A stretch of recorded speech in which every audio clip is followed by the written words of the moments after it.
بسم اللہ الرحمن الرحیم پاور اینڈ پور ود رائے ذوالفقار علی۔ جیسا کہ آپ جانتے ہیں میں دنیا کو دکھاتا ہوں پاکستان اور پاکستان کو دنیا۔ اسپین سے ہم آپ کو خوش آمدید کہتے ہیں اور مستقبل تھوڑا تھوڑا سا نظر آنے لگ پڑا ہے، فیوچر جو ہے اس کے ساتھ، لیکن بدل بھی سکتے ہیں، یہ نہیں کہ کوئی ضروری ہے، لیکن دماغ میں کچھ آنا، کچھ گیس لگانا، کچھ کڑیاں جوڑنا، اور یہی مزہ ہوتا ہے کہ مستقبل میں آنے والے وقت میں وہ چیزیں کتنی حقیقت پر مبنی ہوتی ہیں، کتنی سچی ثابت ہوتی ہیں، یا وہ اس طرح ہو بھو ہو جاتی ہیں۔ اور یہی ایک مزیدار تجزیہ کار جو ہوتا ہے یا پروگرام کرنے والا ہوتا ہے، اچھا میرے ذہن میں آ رہا تھا پروگرام کار ہوتا ہے، ہر بات کے آخر میں کار ہوتا ہے، جس طرح فنکار ہوتا ہے، گلوکار ہوتا ہے، اداکار ہوتا ہے، شاہکار ہوتا ہے، لیکن دوسری طرف بڑا بڑا مکار ہوتا ہے اور ہم جیسا بیکار ہوتا ہے۔ خیر، کار سے واپس آتے ہیں اور کارکردگی پر آتے ہیں۔ تو آج پاکستان پیپلز پارٹی کے ضیاء قمر نے LA 15 باغ سے الیکشن جیت لیا۔ جو میں نے آغاز میں، سٹارٹنگ میں، ابتدا میں بات کی، اس کا یہی مقصد تھا، فیوچر کا، مستقبل کا، کہ آنے والے الیکشن میں زیادہ تر لگتا ہے زیادہ جو جگہ ہے وہاں پر پاکستان پیپلز پارٹی اور نون لیگ کا ہی مقابلہ ہوگا، اور یہ آپ کو وہاں پر بھی نظر ویسے آیا۔ اچھا، پچھلے 1-1.5 سال سے جب PTI کی گڈی چڑھی ہوئی تھی، وہ سیلف والا جھوٹ، وہ لیٹر والا، وہ خط والا، وہ پتہ نہیں نہ جانے اس پر کون سی شاعری تھی، وہ لہرایا تھا کیا ہم امریکہ کے غلام ہیں، دھمکی پتہ نہیں کیا کچھ، پھر امریکہ کی منت سماجت امداد کے لیے پکارنا، تو بے شمار تضادات اس میں خیر شامل ہیں۔ اور یہ خیر PTI کے جو سربراہ ہیں قاسم کے ابا، ان کی صلاحیت بھی ہے، وہ ایسا کرتے ہیں، لیکن آج تک دیکھا ہے تھوڑی دیر کے بعد ان کو محسوس ہوتا ہے کہ کلہاڑی ان کے اپنے پاؤں پر ہی لگی ہے۔ تو پاکستان پیپلز پارٹی کے ضیاء قمر 7,500 سے زیادہ ووٹ لے کر الیکشن جیت چکے ہیں، اور مشتاق منہاس نے تقریباً 4800 سے کچھ زیادہ ووٹ لیے ہیں۔ اور مشتاق منہاس بھی آپ جانتے ہیں وہ TV اینکر بھی رہے ہیں۔ پھر پچھلی دفعہ جب نون لیگ کی حکومت تھی، تو جب اس وقت وہ الیکشنز ہوئے تھے، میرے خیال میں 2015 کے 15-16 میں تھے شاید، تو ان کے لیے ان کا پرائم منسٹر، وزیر اعظم کے لیے نام بھی آ رہا تھا، تو وہ الیکشن ہار چکے ہیں۔ لیکن نہیں بھولنا، اس کے ساتھ تیسرے نمبر پر راجہ ضمیر، راجوں کا بھی ضمیر جاگتا ہے کبھی کبھی، اکثر کا ریگولر بھی جاگتا ہے، اکثر کا نہیں بھی جاگتا ہے۔ راجہ رمیز جو PTI کے پاکستان تحریک انصاف کے امیدوار تھے، انہوں نے ووٹ لیے ہیں میرے خیال میں 4100۔ تو مزیدار بات، پاکستان پیپلز پارٹی سیٹ جیت گئی ہے، دوسرے نمبر پر نون لیگ آئی ہے، تیسرے نمبر پر تحریک انصاف آئی ہے، پہلے نمبر پر ضیاء قمر، دوسرے نمبر پر مشتاق منہاس، اور تیسرے نمبر پر آپ کے راجہ ضمیر PTI کے۔ تو جناب PTI تیسرے نمبر پر، نون لیگ دوسرے نمبر پر۔ تو آنے والے الیکشن کی جو کچھ بول چال ہے، ہمیں گہما گہمی ہے، ہلچل ہے، حمایت اور مخالفت ہے، وہ کچھ نظر آنا شروع ہو چکی ہے۔ کون کس سائٹ پر ہوگا، کون کس سائٹ پر کھڑا ہوگا، اور جناب یہ بہت ہی دلچسپ صورتحال۔ تو ان حالات میں بھی لیکن ویل ڈن، گڈ، اچھا لگا، بہتر ہے کہ PTI نے الیکشن لڑا اور ان کے راجہ ضمیر تیسرے نمبر پر آئے۔ تو وہ جو بات تھی نا، جو لوگ بات کر رہے تھے، لوگ نکلیں گے، لوگوں کے ذہن بدل چکے ہیں، مظلومیت،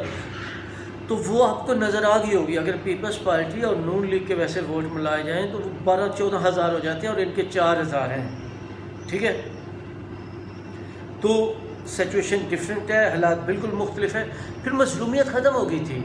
حقیقتاً لوگوں کو سمجھ نہیں آ رہی، جو میں بتانا چاہ رہا ہوں، کہ کافی حد تک 9 مئی کے بعد وہ جو مظلومیت تھی وہ دوسری طرف چلی گئی، وہ دوسری سائڈ پر آ گئی، کیونکہ آپ نے پاکستان کی تنصیبات پر، املاک پر، دفاع پر حملہ کر دیا۔ آپ کا پروگرام کیا تھا؟ اور یہ بغاوت تھی نا، باغی یا جو بھی کہیں، اگر کامیاب ہو جاتے تو آپ اس کو انقلاب کہتے، ٹھیک ہے؟ تو یہ انقلاب تو نہیں آیا، رگڑا لگ گیا۔ آپ آج دیکھیں نا، جس طرح استحکام پاکستان وہ ایسے منہ کر کے، فواد چودھری بھی بیٹھے تھے، فردوس عاشقوان کو بھی سنا ہے کچھ،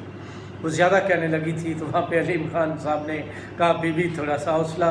لیکن اس کے بعد زیادہ تر جو ممبرز ہیں ان کے، میں تو کنگز پارٹی کہوں گا، یہ کنگز پارٹی ہوتی ہیں، تو وہ کیا کہتے ہیں اس کو، علیم خان نے کہا بی بی حوصلہ، تھوڑا سا چپ، مطلب۔ لیکن دیکھیں ان لوگوں کا کیا نظریہ ہوگا، یا پی ٹی آئی کا کیا نظریہ تھا، میرے خیال میں وہاں پہ اور یہاں پہ فرق ہے۔ یہاں پہ ٹوٹل اشرافیہ، کنگز پارٹی خیر ہوتی ایسے ہی ہے، کاف لیگ بھی ایسے ہی بنی تھی، اور چن چن کر یہ لوگ ہی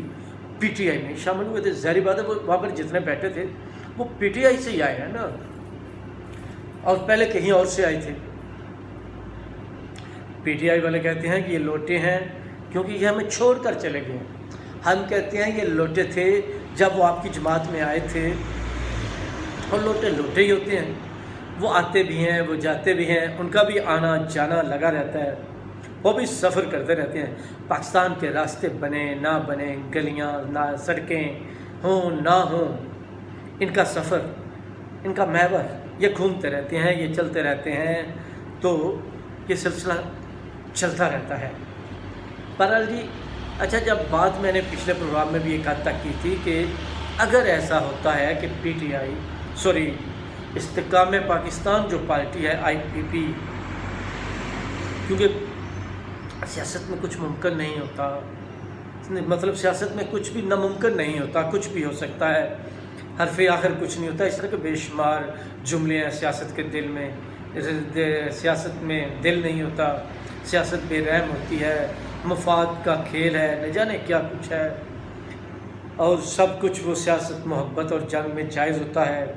اس طرح کے بے شمار جملے فکرے تو چلتے رہتے ہیں۔ لیکن آج کا جملہ یا جس طرح نظر آ رہا ہے یا جس طرح اس پر کام ہوا ہے، تو انہوں نے یہ ایک اشارہ دیا ہے کہ ہم نون لیگ کی حمایت کریں گے۔ اگر ایسا ہوتا ہے تو آپ دیکھیں گے،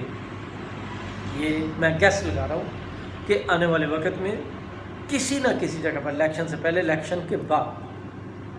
اگر ایسی صورتحال ہوتی ہے، اگر ضرورت پڑی، تو پی ٹی آئی مجبور ہو جائے گی پیپلز پارٹی کے ساتھ اتحاد کرنے کو، ٹھیک ہے؟ اور اگر پی ٹی آئی کو تھوڑی سی سیاست کی سمجھ بوجھ آ گئی، آپ دیکھیں انہوں نے بہت نقصان کیا، پنجاب کی اسمبلی تحلیل کرنا، خیبر پختونخوا کی اسمبلی تحلیل کرنا، اپنی جو جگہ خراب کی، اور ان خرابیوں کی وجہ سے بات بڑھتی بڑھتی کشمیر میں آ گئی۔ کشمیر کا وزیر اعظم بھی بدل گیا، کشمیر کا اسپیکر لطیف اکبر صاحب بھی پاکستان پیپلز پارٹی کے بعد، اور گلگت بلتستان میں چلو مہدی شاہ صاحب ابھی کچھ ہے سلسلہ، دیکھتے ہیں آگے وہ بھی کیا کرتے ہیں۔ پھر سینیٹر ان کے کافی جو ہے 27 تقریباً سینیٹر ہیں، تو میرے خیال میں 7-8 کے علاوہ وہ بھی ادھر ادھر گھومتے پھر رہے ہیں، گھومیں گے نہیں، گھومتے پھر رہے ہیں۔ تو اپنی طاقتیں جس طرح کمزور کرتے گئے ہیں، تو پاور جو ہے اس کا اگر جب ان کو احساس ہوگا آنے والے وقت میں، تو وہ سمجھیں گے کہ اگر ہم اور پیپلز پارٹی حکومت بناتے ہیں تو بے شمار چیزیں، وہ چیزیں جو حکومت کے حق میں ہوں گی، حکومت کے ہاتھ میں ہوں گی، یا سیاسی جماعتوں میں، ظاہر بات ہے جو اقتدار میں آئے گی سیاسی جماعت، جتنا اس کے ہاتھ میں ہوگا اتنی ہمیں بچت ہو جائے گی۔ ورنہ تو رگڑا تو ہے ہی، وہ چل رہا ہے، اور اس رگڑے سے بچنے کے لیے، اور کافی لوگوں کو رگڑا لگا، اور اس کے بعد اور رگڑا نہ لگے، استحکام پاکستان بن رہی ہے، کوئی کاف لیگ میں پتہ نہیں جاتا ہے نہیں جاتا ہے، چودھری سرور آئے نا گئے ہیں، ان کو رگڑا نہیں لگا تھا، یا وہ ہاشم گوگر صاحب جس طرح پہلے میں نے بتایا تھا، پرویز خٹک صاحب جو ہے ان کے ساتھ 50 وہ ہیں، وہ کہہ رہے ہیں ایم پی امین طریقے صاحب کہ وہ اپنی جماعت بنا رہے ہیں۔ تو یہ سلسلہ تو چل رہا ہے۔ بلاول بھٹو صاحب نے مبارک دی ہے، کراچی اور ملتان کے بعد آزاد کشمیر کے ضمنی انتخابات میں بھی تیر چل گیا۔ تو آپ نے، میں جیسے بتا رہا تھا کہ پچھلے سال میں بھی جب 17 جولائی کو الیکشن ہوئے تھے تو پیپلز پارٹی ملتان سے جیتی تھی، کراچی سے جیتی تھی، پیپلز پارٹی نہیں ہاری تھی، پیپلز پارٹی سے پی ٹی آئی ہاری تھی، اور اس کے بعد لوگ باپالٹی سے، بلوچستان سے اور شامل ہوئے، خیبر پختونخوا سے عثمان ترکی صاحب شامل ہوئے. یہاں بھی کافی جگہوں پر اچھے خاصے تکڑے امیدوار زرداری صاحب لے آئے ہیں. آنے والے وقت میں دیکھتے ہیں کیا ہوتا ہے.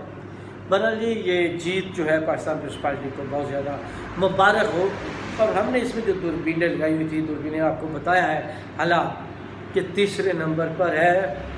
P T I. اللہ حافظ.